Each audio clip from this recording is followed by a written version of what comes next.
বন্ধুরা আবার একটা নতুন ব্লগ নিয়ে চলে এলাম। আজকে একটু ট্রাভেলিং ব্লগ। পরশুনাথ স্টেশন দেখতে পাচ্ছ, তা ট্রেনে করে ঝাড়খণ্ডের পরশুনাথ মন্দির আমরা দেখতে যাচ্ছি। তা পারিবারিক ভ্রমণ, বাড়ির থেকে সবাই মিলে।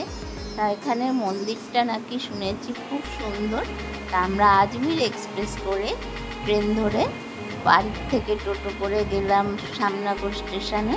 শ্যামনগর স্টেশন থেকে আবার গেলাম শিয়ালদা থেকে ট্রেন আজমির এক্সপ্রেস রাত্রির 11টায়। সেই আজমির এক্সপ্রেস ধরে আমরা গেলাম পরশুনাথ মন্দির। তা বন্ধুরা, পরশুনাথ স্টেশনে নেবে এখান থেকে যেতে হয় মধুবনে। এই মন্দির বিশ্ববিখ্যাত পরশুনাথ মন্দির। তা মন্দিরটা খুবই সুন্দর, পাহাড়ের ওপর, পরশুনাথ পাহাড়ের ওপর। এই পাহাড় সমুদ্রপৃষ্ঠ থেকে 4800 কিলোমিটার উঁচুতে এই পাহাড় অবস্থিত। আর এই পাহাড়ের ওপর প্রচুর সিঁড়ি বেয়ে উপরে উঠে পাহাড়ি পথ ধরে অনেকেই যেতে পারে না, তার জন্যে তোমার আছে বাইক, আছে কাঁধে চেপে, যারা বয়স্ক মানুষ কাঁধে চেপেও যেতে পারে। তা এখানে পার্শ্বনাথ তীর্থঙ্কর স্বামী পার্শ্বনাথ, জৈন ধর্মের প্রবর্তক মহাবীরের 24 জন তীর্থঙ্কর ছিল, তার মধ্যে 23তম স্বামী পার্শ্বনাথ এইখানে 100 বছর বয়সে দেহত্যাগ করেন। তা তার নাম অনুসারেই এই মন্দিরের নাম হয় পরশুনাথ মন্দির বা পার্শ্বনাথ মন্দির, অনেকে বলেন পার্শ্বনাথ মন্দির। আরও একটা ইতিহাস বলে এই পাহাড়ের ওপর থেকে একদিকে একটা পথ বেয়ে চলে গেছে, সেটাকে বলা হয় সীতা নালা। এইখানে নাকি ঝর্ণা থাকবে এই পাহাড়ে। এইখানে নাকি রাম সীতা বনবাসে যাওয়ার সময় এইখানে বিশ্রাম নিয়েছিলেন। তা বন্ধুরা, সব যতটা জানতে পেরেছি তোমাদের জানালাম। তো স্বামী পার্শ্বনাথ এখানে 100 বছর বয়সে দেহত্যাগ করেছিলেন বলেই তার নাম অনুসারে এটা পরশুনাথ মন্দির বা পার্শ্বনাথ মন্দির। ওনার চরণ রাখা আছে এখানে। তা বন্ধুরা চলো দেখতে থাকি, তোমাদের নিশ্চয়ই ভালো লাগবে। আর ভালো লাগলে তো লাইক কমেন্টস নিশ্চয়ই করবে। বৃষ্টি হয়েছে, ওপর থেকে ঝর্ণা পড়ছিল। ঝর্ণা হয়েছে কি করে? বৃষ্টি মা দেখে এসো।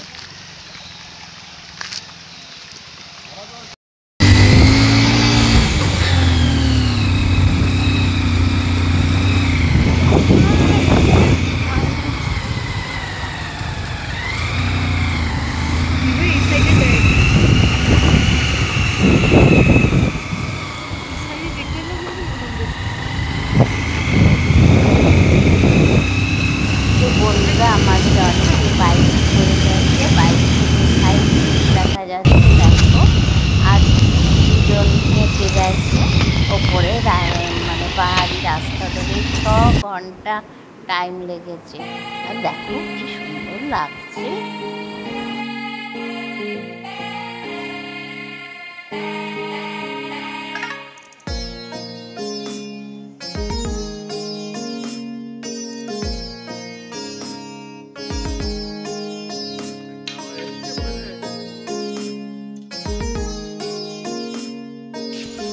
বাড়িঘরেরও নিচে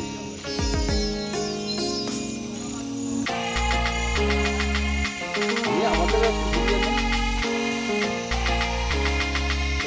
লোক আছে।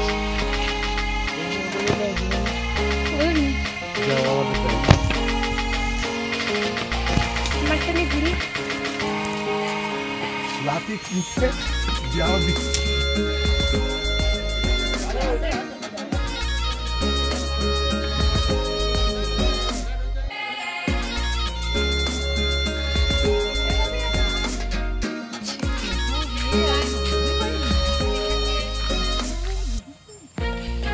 এখনই এখান দিয়ে অ্যানাকোন্ডা সাপ বেরিয়ে আসবে।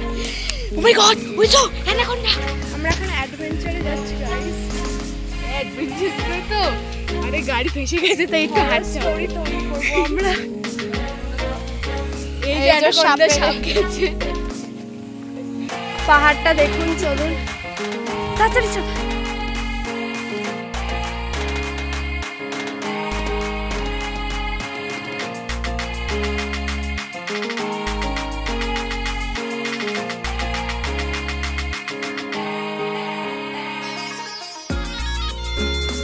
দেখো বন্ধুরা, পাহাড়ি রাস্তা দেখো, আর ওই পাহাড়ি রাস্তা দিয়ে গিয়ে মন্দির, আর মনে হচ্ছে যেন মেঘগুলো হাতে করে ধরা যাচ্ছে না। এই যে বন্ধুরা মন্দিরের দৃশ্য দেখো, আমরা একেবারে উপরে চলে এসেছি। এই যে দেখো,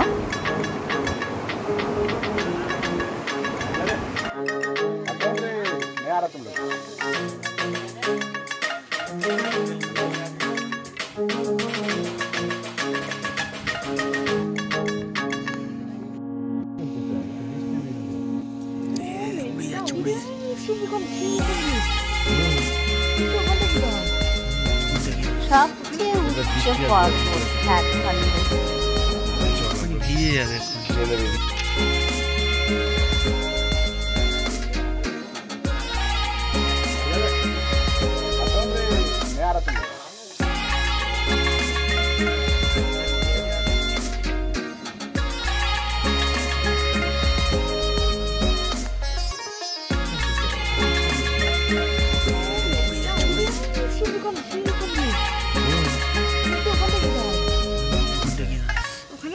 বৃষ্টি আসবে বুঝতে পারছি, এত কষ্ট করে মন্দিরে উঠে দেখে মন্দিরটা সার্থক চোখ, তাই না? তা বন্ধুরা, এবার ফিরে যাওয়ার সময় দেখো আমরা ফিরে যাচ্ছি। আজ এই পর্যন্তই, আগামীকাল আবার নতুন কিছু নিয়ে আসবো তোমাদের জন্য।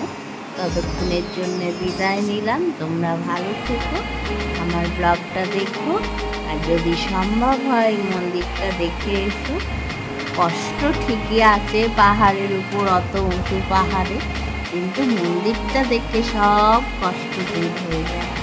আজ আসি তাহলে, টাটা।